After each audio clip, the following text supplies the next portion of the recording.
오늘 바로 수업 할게요. 페이지 110페이지 물질의 상태와 상태 변화고요. 지난주에 입자의 운동에 대해서 한번 배웠었는데 입자가 운동하는 증거로 확산하고 증발에 대해서 가볍게 한번 배웠잖아요. 그리고 이어서 오늘은 여러분 잘 알고 있는 고체, 액체, 기체에 대한 상태 변화를 한번 배워보고요. 상태 변화를 할 때 고체에서 액체, 액체에서 기체, 고체에서 기체가 될 때 각각의 이제 과학에서 말하는 용어가 있거든요. 이거를 좀 중요한 단원이라고 생각하시면 돼요. 자, 110페이지 한번 보시고요. 우리가 잘 알고 있는 고체, 액체, 기체의 이제 세 가지 상태에 대해서 한번 충분히 잘 알고 계신 거니까 볼게요. 자, 일단은 물질의 세 가지 상태에 있는데요. 물질은 고체, 액체, 기체 세 가지 상태로 되어 있는 것도 잘 아실 거고요. 요거 말고는 이제 다른 형태는 없어요. 세 가지 상태만 기억하시면 되고, 과학에서는 이제 조금 더 올라가시면 나중에 이제 액체나 기체 같은 거를 보통 이제 유체라 그래가지고 이렇게 표현하기도 하는데 참고로만 해주시고요. 유체 이제 흐르는 것들 있잖아요. 그런 건 나중에 한번 다시 보도록 하고요. 일단 고체부터 보시면요, 모양과 부피 돼 있는데요. 이제 고체를 그냥 얼음이라고 생각하시고, 액체는 물이라고 생각하시고, 기체는 수증기라고 생각하시고 보시면 돼요.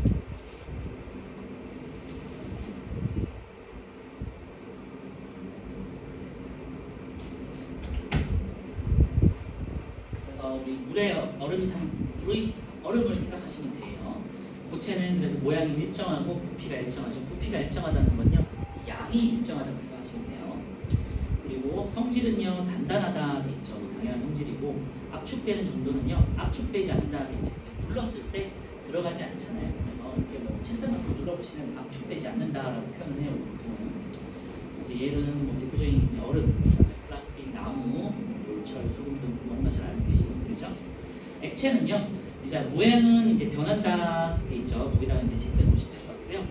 모양은 변할 수 있어요. 물이니까 이제 담는 그릇에 따라서, 담는 용기에 따라서 모양이 이제 변하게 되죠. 담는 용기의 모양에 따라서 변한다고 생각하시면 되고요. 부피는 일정해요. 예를 들면은 뭐 삼각 플라스크에 담든지 비커에 담든지 뭐 둥근 플라스크에 담든지 아니면 길쭉한 유리관 실험관에다 담든지 물의 양은 변하지 않잖아요. 물이 만약에 50ml를 가지고 실험을 했다, 어디에 담든지 항상 50ml 일정하지 않겠죠.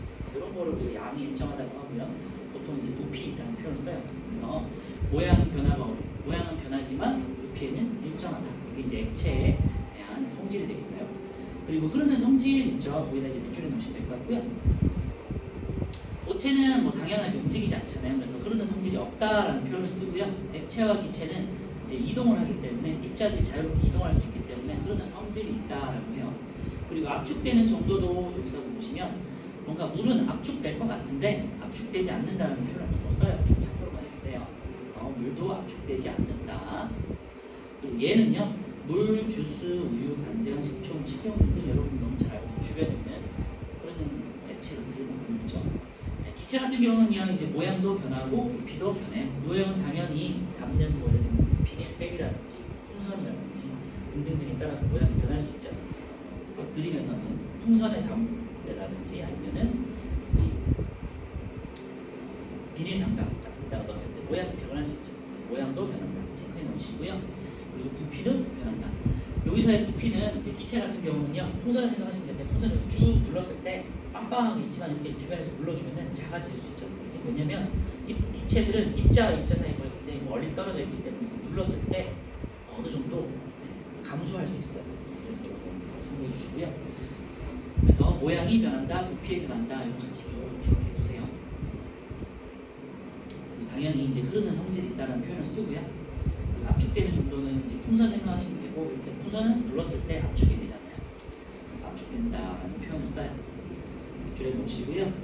주변에 있는 우리 수증기라든지 공기, 산소, 질소, 이산화탄소 등 다양한 기체들이 있고요.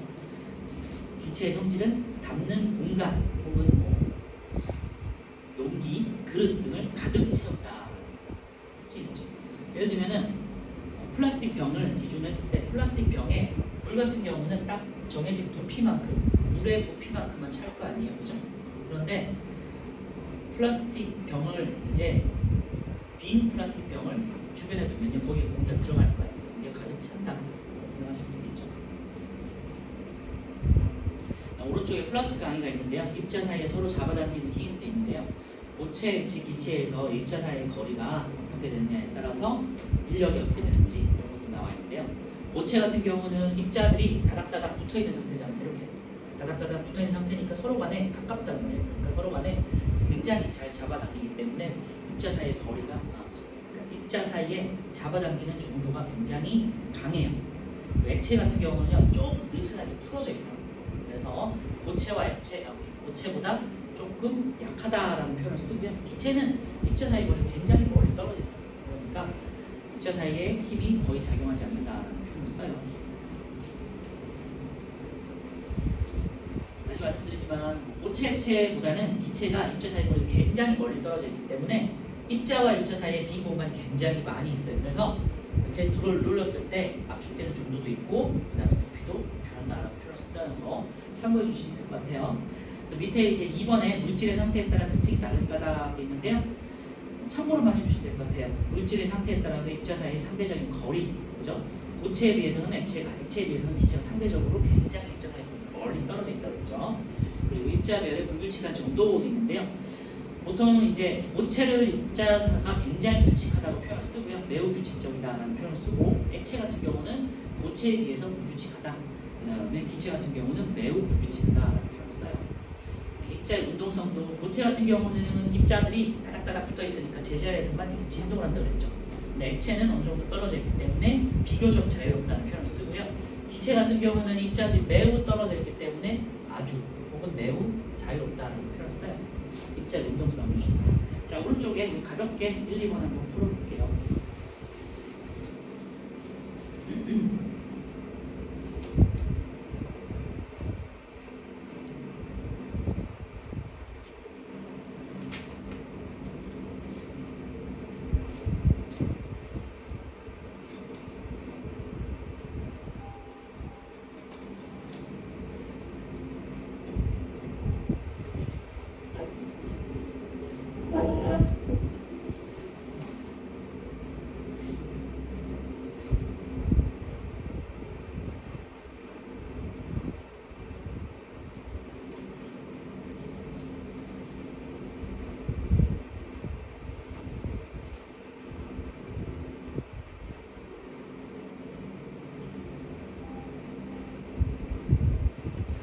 고체는 쉽게 압축된다는데요. 쉽게 압축되는 기체의 성질이 되어 있고 고체는 압축되지 않죠. 그래서 고체, 액체는 압축되지 않고 기체는 잘 압축된다 이렇게 표현해요.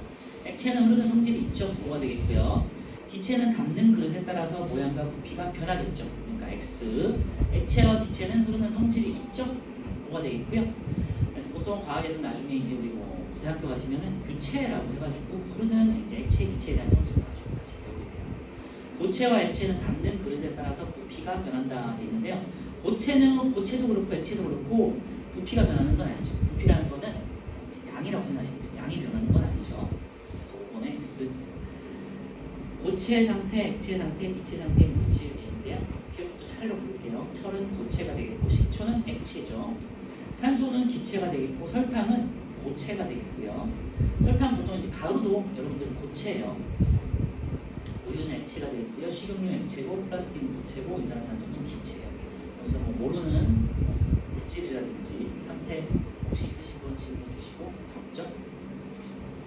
이번에는 이제 왼쪽에 물질 상태에 따른 입자 배열을 볼 건데요. 여기다가 이제 별표 쳐놓으시면 될 것 같고 이제 입자 모형도 있는데요. 우리가 이제 입자들은 눈으로 보이지 않는 상태잖아요. 현미경으로 봐도 거의 보이지 않는 상태이기 때문에 굉장히 작은 거라서 우리가 모형으로 수업을 한다는 거니까 참고해 주시고요. 일들은 물질의 상태에 따른 입자 모형과 특징을 한번 볼게요. 이제 고체, 기체에서 고체 같은 경우는 굉장히 규칙적이고 모양이 반듯하죠. 그리고 주사위 같은 모양을 하고 있고요. 액체 같은 경우는 상대적으로 조금 이제 불규칙하다고 말씀드렸고 기체는 입자들이 굉장히 멀리 떨어져 있는 상태예요. 근데 입자의 운동성을 보시면요, 고체는 매우 둔하게 운동한다고 되어 있는데요. 제자리에서 진동한다고 했죠. 제자리에서만 가볍게 이제 진동을 하는 상태라고 생각하시면 돼요. 액체 같은 경우는 비교적 이제 고체에 비해서 활발하게 운동을 하고요. 기체 같은 경우는 매우 활발하게 한다. 그래서 기체 정도만 기억하시면 되겠죠. 기체는 입자 사이 거리가 매우 멀리 떨어진 상태이기 때문에 입자 사이에 잡아당기는 힘이 작고 그래서 매우 활발하게 움직일 수 있다, 활동할 수 있다라고 하시면 되고요. 우리가 앞에서 그래서 입자의 운동과 관련해서 입자의 운동의 증거로 보통 이제 기체를 많이 들었잖아요. 확산이나 증발 같은 것들. 자, 이거는 입자 배열을 보실 건데요. 네, 고체는 이제 규칙적이다. 여기다가 밑줄을 해 놓으시면 되고, 나머지 액체 기체는 매우 이제 불규칙하거나 매우 불규칙하겠죠. 그리고 입자 사이 거리는 이제 고체 같은 경우는 매우 가깝죠. 그리고 액체 같은 경우는 비교적 가깝고요. 기체 같은 경우는 매우 멀어요. 그래서 밑에다가 하나만 더 추가해 주시면 될 것 같은데요.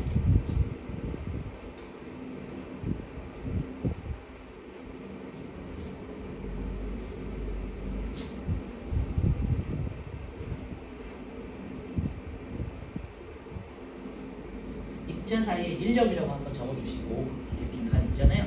입자 사이 인력이라는 게 아까 전에 이제 오른쪽 위에 입자 사이에 서로 잡아당기는 힘이라고 돼 있잖아요. 이걸 우리는 이제 앞으로 인력이라고 할 거예요. 인력은 서로 잡아당기는 힘이라고 하고 2학년에 가시면은 이제 요 용어가 인력으로 이제 대체가 될 거예요. 미리 이제 한번 알아둘게요. 그냥 인력은 서로 간에 잡아당기는 힘이에요. 고체 같은 경우는 매우 강하겠죠.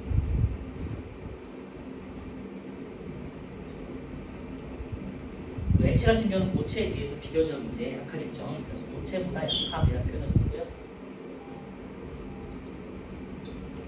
기체는 이제 매우 약하겠죠.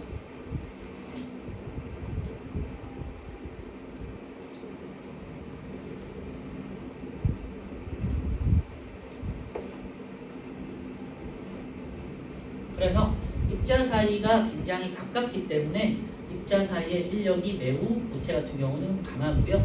그래서 모양이 위에 있는 거니까 이건 안 쓰셔도 돼요. 규칙적이고 매우 규칙적인 거죠. 규칙.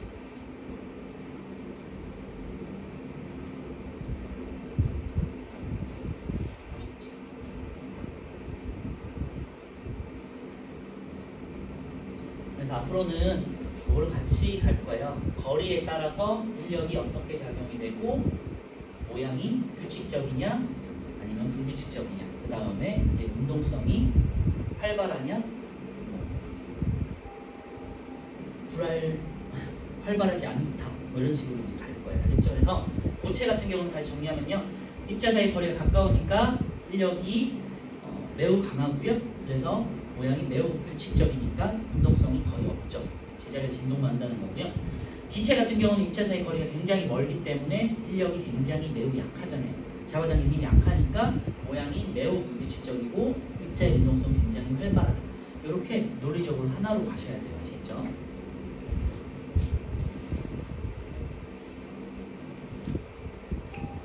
그리고 뭐 밑에 이제 빈칸에 적어 주셔도 되고 제일 위에다가 이제 메모해 주셔도 되니까 간단하게 입자별의 규칙성하고 거리하고 인력에 대해서 간단하게 한번 제가 다시 한번 정리해 볼게요.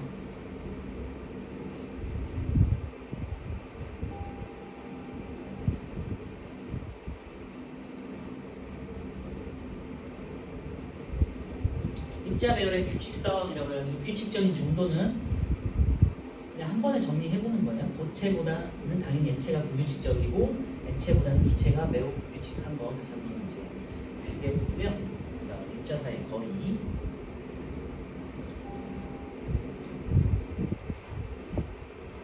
기체가 가장 멀죠. 그다음에 반대로 할게요.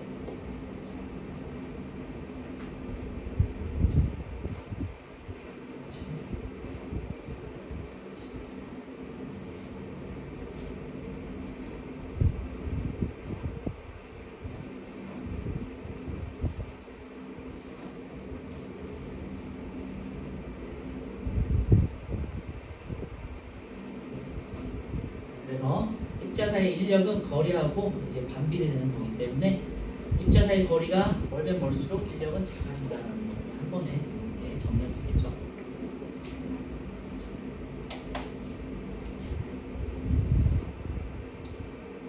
자, 문제 상태 변화하기 전에 오른쪽에 3, 4번으로 가볍게 한번 또 고체, 액체, 기체에 따른 성질 한번 정리해 볼게요.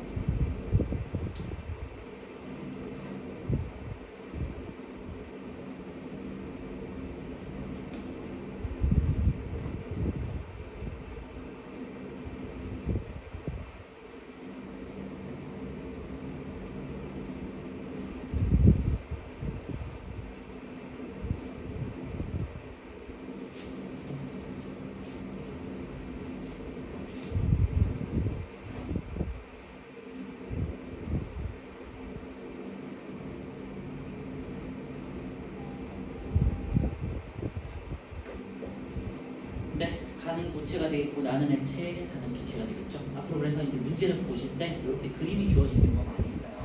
보시고 그림이 고체인지 액체인지 기체인지 상태를 잘 아마 아실 수 있을 거고요. 자, 4번에 입자 배열이 가장 규칙적이다. 이건 고체니까 가가 되겠고요. 입자 사이 거리가 매우 멀다. 이건 기체의 특징이니까 다가 되겠고요. 입자 운동이 비교적 활발하지만 압축되지 않는다. 이건 액체가 되겠죠. 액체는 그래서 고체와 기체의 중간 상태고, 다시 정리하면요, 압축성은 없지만 흐르는 성질은 있다. 이거 잘 기억해 주세요. 그렇죠? 나중에 이제 수행 같은 거 하실 때 설명하고 나신 분이 또 있을 수 있으니까 참고해 주시고. 자, 이제 물질의 상태 변화를 한번 볼 건데요. 요거는 이제 용어 종류가 중요해요. 그래서 다시 정리하지만 기체가 액체가 되고, 액체가 고체가 되고, 고체가 기체가 되고, 기체가 고체가 되고, 고체가 액체가 되고, 액체가 기체가 되는 다 하나하나 이름들이 있거든요. 그걸 다시 한번 정리해 볼게요. 그래서 보통 물을 생각해 보시면 돼요. 물에서 얼음이 되거나 물에서 수증기 되는 기준으로 한번 볼게요.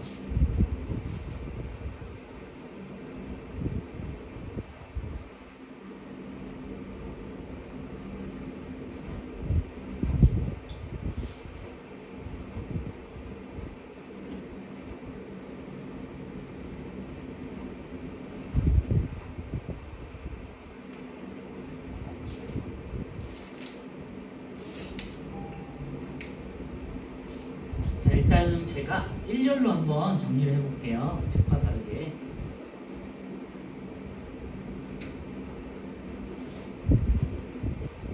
액체는 물을 기준으로 생각하시면 될 것 같고, 고체는 얼음, 기체는 수증기를 생각하시면 될 것 같고요. 자, 얼음이 액체로 녹는 거를 우리가 융해라고 표현을 써요. 융해는요, 이제 이게 풀어지다라는 뜻이에요. 갑자기 기억이 안 나는데, 녹고 풀어지다 이런 뜻이거든요. 한자어에서. 그래서 융해하면은 이제 고체가 액체가 된다. 얼음이 물이 녹는다 이런 뜻이고요. 액체가 기체가 되는 건요, 기체가 되다 해서 기화라고 해요. 기화. 다 한자어고요. 기체가 되다라는 뜻이에요. 그리고 기체가 액체가 되는 거를 액화라고 해요. 이런 건 여기는 외우기 쉽죠? 기체가 되는 거니까 기화, 액체가 되는 거니까 액화라고 하고요. 그 다음에 액체가 고체로 어는 거를 보통 이게 응고라고 해요. 이제 단단해진다는 뜻이고요.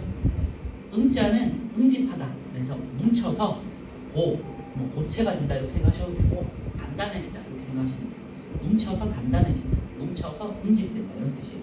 그래서 고체가 액체가 되는 것을 녹는다는 융해, 그 다음에 액체가 기체가 되는 거를 기체가 된다 해서 기화, 기체가 액체가 되는 거를 액화, 그 다음에 단단해진다, 응집돼서 단단해진다, 응고가 되겠고요. 고체에서 기체가 되는 물질들이 있어요. 보통은 이제 뭐 여러분들 이산화탄소가 얼음 형태를 드라이 아이스라고 하거든요. 베스킨 라빈스 가시면 얼음 같은 거 주지 않는지, 그게 드라이 아이스예요. 그거는 얼음 형태긴 하지만 물 상태로 녹지 않고요, 바로 수증기로, 아니 이산화탄소로 날아가 버리거든요. 그래서 고체로 기체가 되는 거를 승화라고 해요. 마찬가지로 기체에서 고체가 될 때도 승화라고 해요. 그래서 승화는 상태가 어디에서 어디로 변하는 건지를 잘 표시해 주셔야 돼요. 그래서 고체에서 기체가 될 때는 고체에서 기체가 되는 승화, 그 다음에 기체가 고체가 될 때는 기체에서 고체가 되는 승화, 그런 식으로 방향을 좀 잘 말씀해 주셔야 돼요. 그래서 이 용어 한번 잘 기억해 주시고, 오늘 되도록이면 기억해 두시도록 할게요. 보통 기와 액화, 승화 이런 건 외우기 쉬우니까 융해하고 응고 정도만 기억하시면 될 것 같아요. 융해는 조금 용어가 어려우니까 이게 이제 녹을 했자 뭐 이런 뜻이었던 것 같아요. 뭐 융해, 풀어지고 녹는다 이런 뜻이고, 응고는 응집되고 고체가 된다, 응고 생각하시면 되겠죠? 자, 요거를 이제 책에 있는 것처럼 삼각형으로 또 표현할 수 있어요. 보통 이렇게 나올 수도 있고 삼각형으로 나올 수 있거든요. 그래서 다시 볼게요. 책을 기준으로 위에 기체가 있고, 그다음에 고체가 있고, 액체가 있고. 근데 이거는 이제 문제마다 이렇게 뒤바뀔 수 있잖아요, 그죠? 액체가 여기 있을 수도 있고, 고체가 여기 있을 수도 있고 하니까 잘 기억해 주세요. 자, 다시 한번 정리하면요. 기체에서 고체가 되고, 기체에서 고체가 되고, 고체에서 기체가 되는 거를 승화라고 해요. 그 다음에 기체가 액체가 되는 거를 액화, 액체가 기체가 되는 거를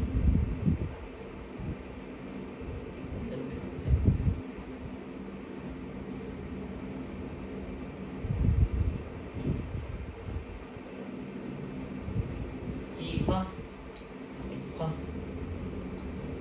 기체가 액체가 되는 걸 액화, 액체가 기체가 되는 것을 기화.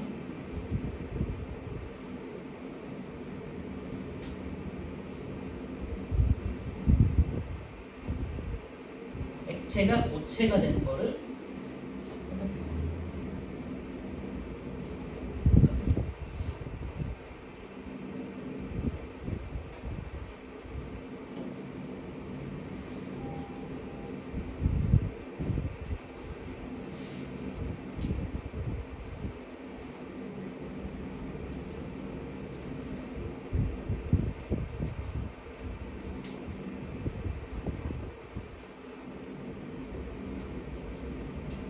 자, 액체가 고체가 되는 거를 이제 단단해진다, 단단하게 응집된다, 응고. 고체가 된다고 생각하시면 되겠죠. 응고. 그 다음에 고체가 액체로 되는 거를 녹는다, 풀어지고 녹는다, 응해. 이렇게 해서 이걸 잘 기억해 두셔야 돼요. 다시 한번 정리하면요. 기체가 액체가 된다, 액화. 그 다음에 액체가 고체로 된다, 응고. 단단하게진다, 응고. 그 다음에 고체가 기체가 되는 거 승화라고 하고요. 반대로 기체가 고체가 되는 거 승화, 고체가 액체로 녹는 거를 융해. 그 다음에 액체가 기체로 기체가 되는 거를 기화. 아셨죠? 그래서 이것들 잘 한번 기억해 주세요.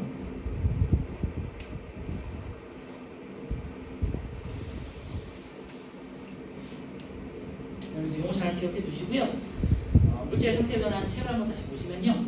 상태 변화는 물질이 한 가지 상태에서 다른 상태로 변하는 거고 상태가 변한다 해서 상태 변화라고 하고요. 이제 이거 잘 기억해 주시고 밑에 이제 보시면요. 가열 조건이냐 냉각 조건이냐 해서 빨간 화살표, 파란 화살표가 있어요. 요거는 이제 뒤에 가면 3단원에 우리가 열을 흡수하느냐 열을 방출하느냐에 따라서 요걸 다시 한번 볼 거거든요. 그래서 요거를 그림을 잘 기억해 두셔야 돼요. 예를 들면요. 고체에다가 가열을 했잖아요. 가열하면은 얼음이 녹잖아. 그래서 녹으면서 물이 되고 물을 또 가열하면은 끓어서 수증기가 되잖아요. 그래서 가열이라는 건 열을 공급한다라는 거고 이제 물질의 입장에서 그걸 흡수하는 게 되겠죠. 그리고 만약에 이제 수증기가 식었어요. 식어서 냉각이 돼. 그러면 액체가 되겠고 액체가 다시 또 냉각이 돼서 영하 이하로 떨어져요. 그러면은 이제 얼음이 되겠죠. 그래서 냉각 조건이라는 건 열을 내가 가지고 있는 열을 방출하는 거거든요. 뒤에 가서 다시 한번 배울 거예요.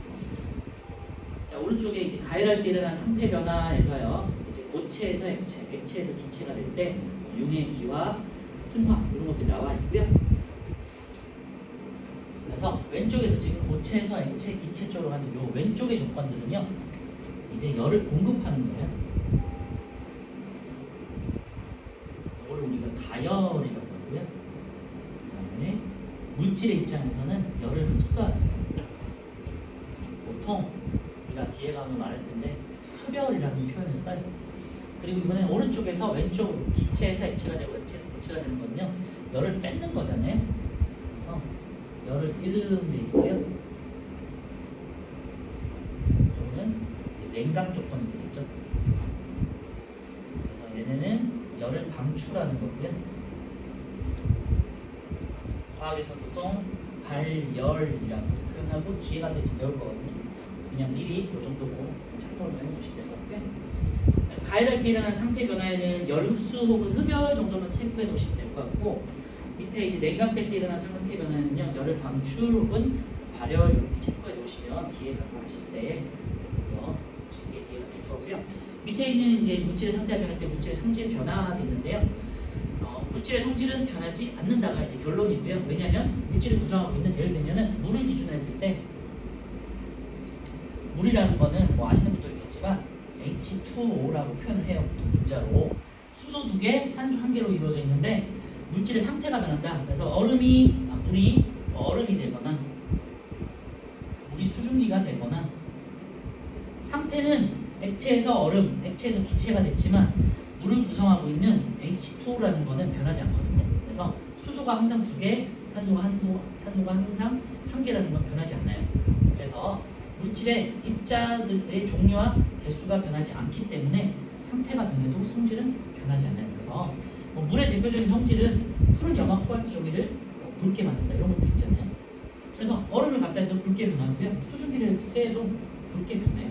그래서 물의 성질은 변하지 않는다. 뭐 예를 들면은 물을 맛보면은 물의 그 특유의 맛이라는 거는 뭐 없겠지만 그 물의 그 일반적인 맛이 있잖아요. 그러니까 얼음도 변하지 않고요. 수증기도 그 아무 맛이 없는 그 맛 변하지 않잖아요. 그래서 그런 것들이 성질이 변하지 않는 거는 종류와 물질을 이루고 있는 입자의 종류와 개수가 변하지 않기 때문에 거기다 밑줄에 넣는 물질을 구성하는 입자의 종류와 수가 변하지 않기 때문에 물질의 성질도 변하지 않는다라는 거고요. 예를 들면 이산화탄소 같은 경우는 석회수를 뿌리게 하는 성질이 뿌옇게 하는 성질이 있잖아요. 그래서 이산화탄소는 석회수에 기체 상태로 닿던 아니면은 뭐 드라이 아이스 상태로 닿던 아니면은 뭐 액체 상태 예를 들면 액체 상태로 닿던 항상 석회수를 뿌옇게 만드는 성질이 있죠. 변하지 않는 거죠. 그래서 성질이 변하지 않는 이유는 입자의 종류와 개수가 변하지 않기 때문에 아시겠죠?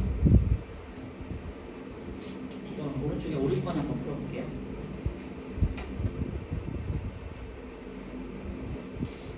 참고로요, 물에서 얼음이 되거나 물에서 수증기가 되거나 입자의 종류와 개수는 변하지 않지만 입자 사이의 거리는 변하는 거예요. 알겠죠? 뒤에 가서 이제 다시 할 거니까.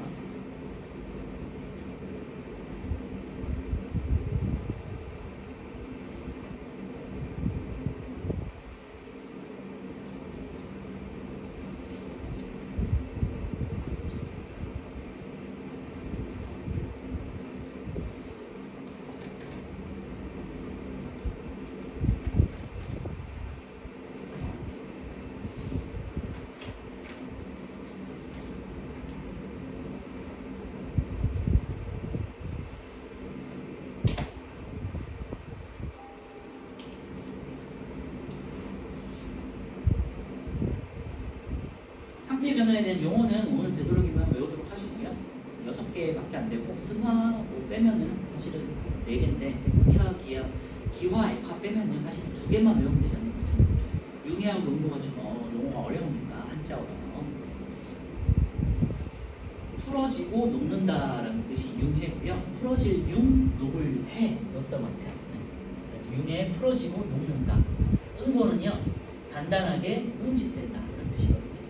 응집되다 할 때 우리 응자, 그다음에 단단하다, 고체하다 할 때 고차. 잘 기억해 두시면 좋을 것 같아요. 자, A 같은 경우는 A, B는 승화가 되겠죠? A, B는 둘 다 승화가 되겠고요.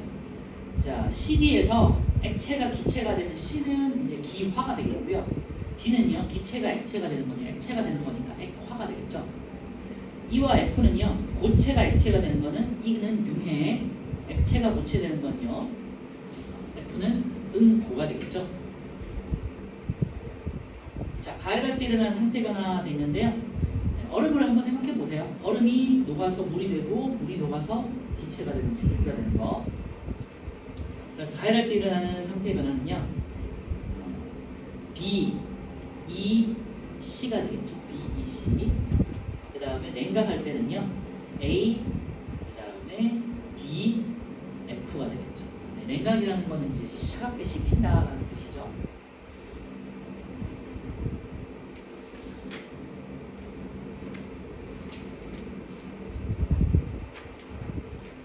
네, 뒤에 이제 물질의 상태와 상태 변화 예를 한번 볼 건데요.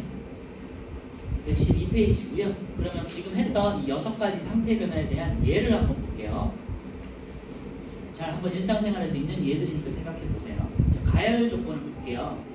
일단은 융해, 고체에서 액체가 되는 거고요. 고체에서 액체가 되는 거, 얼음이 물로 녹는 거 생각해 보시면 돼요. 아이스크림이 녹아서 흘러내린다. 그죠? 네, 단단했던 것들이 이제 녹아서, 예를 들면 뭐 버터, 초콜릿 이런 것들이 녹는 거 대표적인 예겠죠. 용광로에서 철이 녹아, 철이라는 고체, 단단한 고체가 뜨거운 불을 쪼여가지고 이제 녹이잖아요. 그래서 포항제 철이나 포스코 이런 데서 철을 녹이잖아요. 그런 이제 샘물이 되죠. 적철이 녹는 게 한 1500도 이 정도 되면 철이 녹거든요. 뜨거운 프라이팬 위에서 버터가 녹는다. 초에 불을 붙이면 녹아서 촛농이 흘러내린다. 있죠? 초 같은 경우는 이제 여러 가지 상태의 변화가 있어요.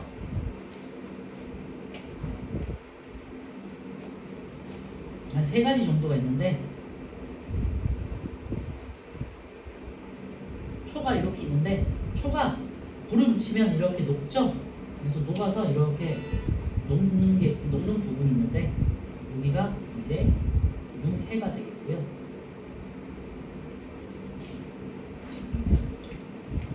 보통 초가 녹아서 촛농이 되는 거, 이게 이제 융해가 되겠고요. 그 다음에 초가 이렇게 녹으면서 떨어지잖아요. 떨어져서 여기에 촛농이 붙잖아요. 요거는 응고가 되겠죠. 그래서 촛농이 다시 초로 단단하게 붙는 거를 우리가 응고라고 하고요. 이제 불을 피우면 이제 초의 원리는요. 여기 초가 이제 파라핀 같은 성분으로 돼 있거든요. 이 파라핀이 녹아가지고 이제 액체가 돼서 심지를 타고 올라가요. 타고 올라가면서 우리 불에 대한 연료가 되는 거거든요. 그래서 파라핀이 이제 기체가 되죠. 이게 이제 보통 우리가 액체가 기체가 되는 기화라고 하죠. 그래서 보통 이제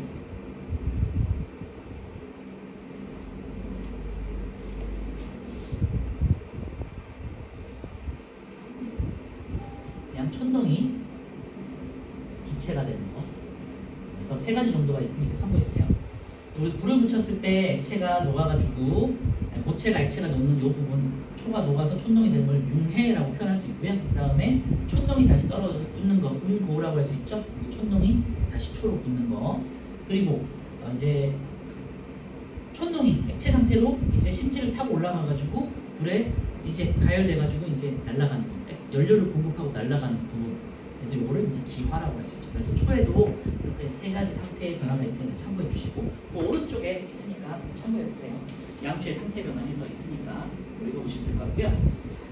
자, 그 다음에 이번에 가열 조건에서 기화를 볼게요. 액체가 기체가 되는 거예요. 그래서 예를 들면은 물이 수증기가 되는 거 생각하시면 되고요. 보통 마른다 이런 것도 있겠죠. 젖은 빨래가 마른다, 아니면 뭐 바닷물이 증발해서 소금이 남는다 이런 것도 있고요. 물이 끓여서 수증기가 된다. 알코올이 마른다. 그 다음에 어항 속에 있는 물이 점점 마른다. 뭐 이런 것처럼 주로 이제 물이 수증기가 되는 것들이 나와 있고 마른다라는 표현을 많이 쓰죠. 가열 조건에서 승화, 이제 고체가 기체가 되는 승화를 보시면요. 보통 뭐 우리가 제일 잘 알고 있는 거는 이산화탄소인 드라이 아이스 있죠. 에스겔 아비스에서 쓰는 그 얼음 형태. 드라이 아이스 크기가 점점 작아진다. 드라이 아이스가 녹으면은 물처럼 뚝뚝뚝 액체로 떨어지는 게 아니라 그냥 바로 날아가 버리거든요. 그래서 깔끔하게 정리가 될 수 있죠. 냉동실에 넣어둔 얼음이 점점 작아진다가 되는데요. 얼음이라든지 아니면은 뭐 음식도 마찬가지인데요. 냉동실에 오래 보관하면요, 이렇게 그 안에 있던 수분이 증발돼서 날아가 버리거든요. 그러면서 이제 얼음 형태가 돼버려요. 수증기가 얼음 형태가 돼버리거든요. 참고해 주시고요. 고체가 기체가 되는 거. 얼음이 점점 작아져서 이제 고체가 쭈그러들고 그 다음에 이제 수증기 형태 날아가가지고 다시 이제 냉장고 안에서 어느 게 이제 성해라고 하는 형태가 있어요. 영하 날씨에 그늘에 있는 눈사람이 크게 작아진다는 얘기인데요. 여러분 겨울에 눈사람 만들어 보시면 햇빛이 닿지 않고 영하 기온인데도 눈사람이 점점 쪼그라들잖아요. 그게 이제 얼음이 수증기로 다 날아가 버려요. 요거 말고도요. 뭐 우리 주변에서는 식품에서는 라면 스프 있죠. 라면 스프 같은 경우는요. 라면 스프가 되게 마른 상태로 들어가 있는 경우 많이 보실 수 있죠. 보통 그런 것들이 동결 건조라고 해가지고 오래 보관하기 위해서 수분을 제거하는 기법이거든요. 그래서 영하의 온도에서 이제 쪼그라들면서 말리는 수증기 날리면서 말리는 방법이 이제 라면 스프 같은 거 만들 때, 아니면 우주인들 식량 같은 거 만들 때 하는 방법이 동결 건조.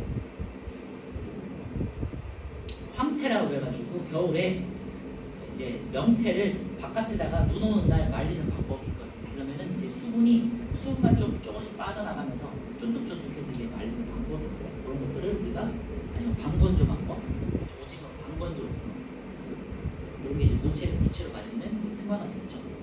그러면 냉각 조건을 보시면 냉각은 온도를 낮추는 거라고 생각하시면 되고요. 액체가 고체가 되는 응고 같은 경우는 물이 이제 얼음으로 어는 걸 말하겠죠. 그래서 냉동실에 넣어둔 물이 언다, 아니면 뭐 겨울에 고드름 같은 거 어는 것들을 생각하시면 될 것 같고요. 고깃국을 식히면 기름이 굳는다 돼 있는데요. 돼지기름 같은 거 예를 들면은 평소에는 가열된 조건에서는 막 녹아 있다가 식으면은 이제 단단하게 굳잖아요. 그런 거 생각해 보실 수 있고요. 그 다음에 고드름 아까 말씀드렸고, 양초를 타고 흘러내리는 촌농이 다시 굳는 거는 이제 응고가 되겠죠. 그리고 용암이라든지 이렇게 흘러내리다가, 용암 같은 거 흘러내리다가 이제 굳어서 다시 암석 같은 게 되는 것들 있잖아요. 그런 것들이 이제 대표적인 응고 현상이 되겠죠. 그리고 이제 액화를 보시면요, 기체가 액체가 되는 건데요. 이런 새벽 풀잎에 이슬이 맺힌다 되는데요. 이슬이라는 거는 물방울이고요. 수증기가 낮은 온도에서 물방울이 되는 현상을 이슬 맺힌다라고 하고요. 비슷한 현상이 이제 안개 같은 것들 있죠. 아니면은 뭐 김설이 있는 것들 있지.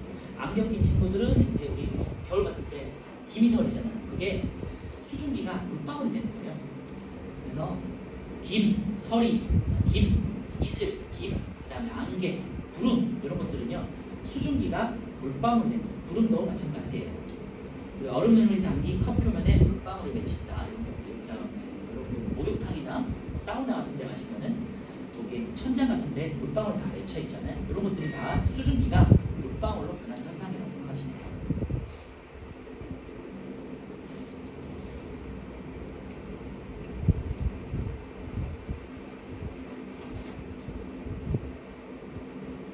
수증기가 물방울이 된 현상들 중에 이런 것들을 김, 그 다음에 이슬, 그리고 구름, 안개 이런 것들이 수증기가 물방울로 맺힌 현상이고요. 그 다음에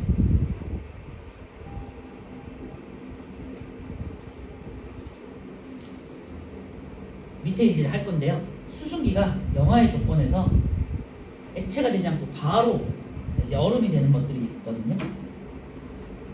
그래서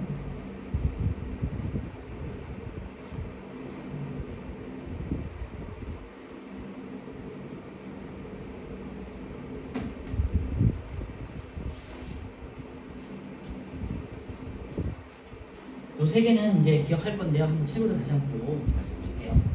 밑에 이제 승화 같은 경우는 기체가 고체가 되는 승화 같은 경우는요, 수증기가 보통 얼음이 된다고 생각하시면 되고요. 나뭇잎에 서리가 내린다 하는데 보통은 이제 늦가을이나 초겨울에 이제 이런 경우가 생기고요. 수증기가 물방울이 맺히는 거를 우리가 이슬이라고 하고요. 초겨울에 아니면 늦가을에 수증기가 이제 얼음이 되는 현상을 우리가 설이라고 해요. 참고해 주시고요. 그 다음에 추운 겨울 유리창에 송해가 생긴다. 우리 겨울에 유리창에 조금씩 이제 얼음 같은 게 어는 경우 있잖아요. 비가 오고 겨울에 조금 뭐 겨울비가 내린 다음에 어느 형태 이런 걸 이제 송해라고 하고요. 그 다음에 겨울철 높은 산에서 수증기가 나무에 얼어붙어 상고대가 생긴다 그러는데요.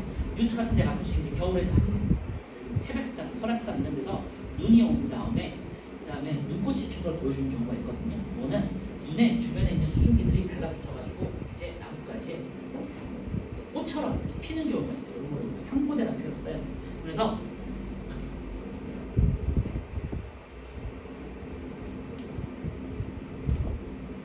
요 삼총사를 꼭 기억해 주세요. 승화,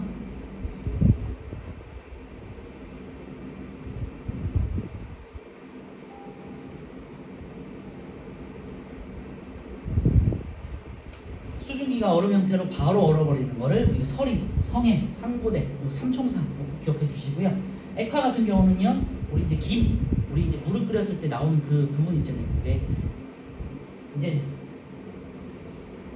예를 들면 이렇게 주전자에서 물을 끓이잖아요. 그러면은 여기에 보이지 않는 부분이 있고 하얗게 보이는 부분이 있잖아요. 하얗게 보이는 부분이 김이고요.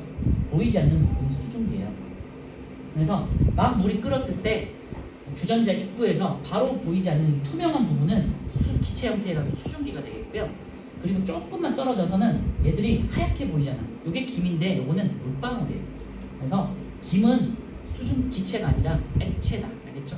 작은 미세 물방울들이 모여있는 안개 형태라고 생각하시면 돼요. 그래서 김, 이슬, 구름, 안개 이런 것들은 이제 액화 현상이고요. 설인, 성의 3분의 얘네는 수증기가 바로 얼어버린 승화 형태야. 승화 상태 얘가 되는 거니까 헷갈릴 수 있으니까 잘 기억해 두세요. 그래서 메모를 해주시면 좋을 겁니다. 액화는 김, 이슬, 구름, 안개 같은 거 물방울이 맺혀서 이렇게 김 서리는 것도 있죠. 그 다음에 추운 온도에서 바로 그냥 얼어버리는 거는 설이, 성의 3분의 삼총사 항상 같이 나오니까 잘 기억해 두세요.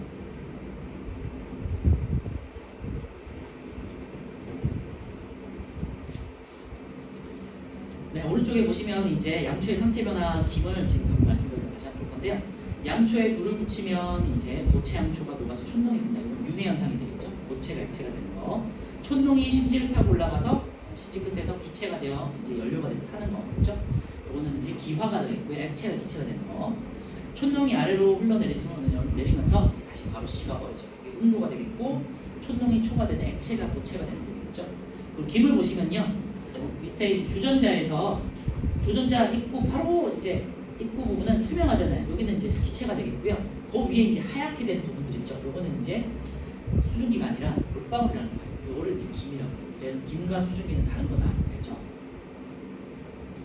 그래서 물이 끓을 때 나오는 하얀 김은 수증기가 액화에서 생긴 액체 상태, 물방울이라 되겠죠. 그래서 끓은 다음에 바로 기체가 돼서 나오다가 주변 온도가 끓는 온도는 100도씨잖아요. 그런데 우리 주변 온도는 10에서 20도씨 정도잖아요. 그러니까 이 100도씨의 수증기가 바로 식어버려요. 그래서 물방울이 돼버려요. 그렇죠? 그래서 조금만 떨어져서 이제 우리 주변에 이제 공기와 맞닿으면 바로 식어버려서 물방울이 돼요. 이게 이제 김이 되겠어요. 자, 오른쪽에 우리 7번 한번 풀어보고 칠게요.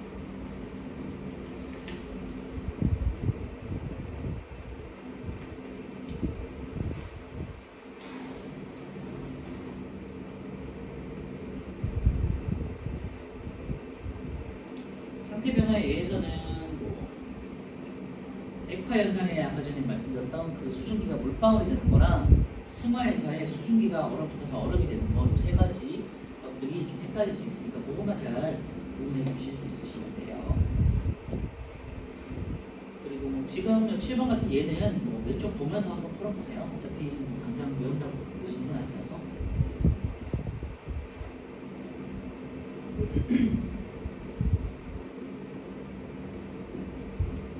조금 익숙해지시면 예를 들면 1번에 풀잎에 이슬이 맺힌다. 수증기가 물방울 된 거잖아. 액체가 된 거잖아. 그러면은 기체가 액체가 됐으니까 액화 이런 식으로 한번 외우지 않고도 풀 수 있을 때가 올 거예요.